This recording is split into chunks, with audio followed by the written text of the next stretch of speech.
Hi everyone, Sat here. Sorry about the sore throat. I've been pitching all day, last 2 days. It was a really good event.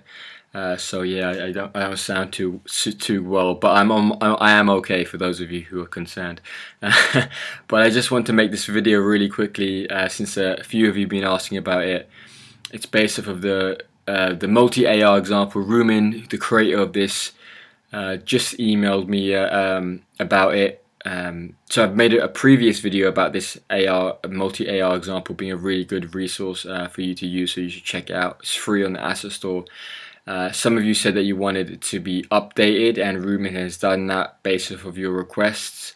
So make sure you check it out and you download it, and of course leave a 5-star review to support him and what he's doing. And he also had a message, and that was, don't be afraid to experiment. AR tech is at its dawn, so I think it's up to the AR developers to push it forward as far as they can and want.